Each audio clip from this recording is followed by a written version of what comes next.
The day she said no.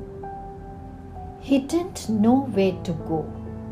The day she said no. As he closed his eyes, he could only see her, and when he opened them, she seemed even closer. He tried to touch her in that flow.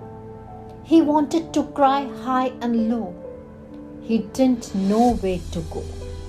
The day she said no. He looked at the sky and begged it to rain. And when it started pouring, he also cried pain.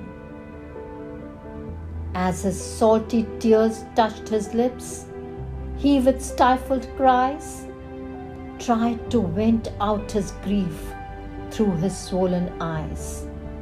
Like a forlorn traveler in the snow, he didn't know where to go. The day she said no. And then he stood at the seashore, looking at the vastness of the sea.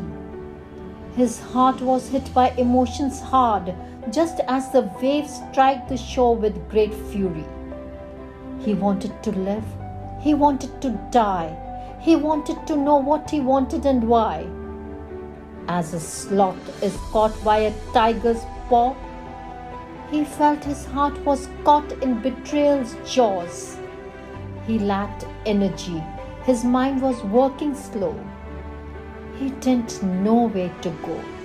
The day she said no. He took out her picture and his tears fell on her eyes.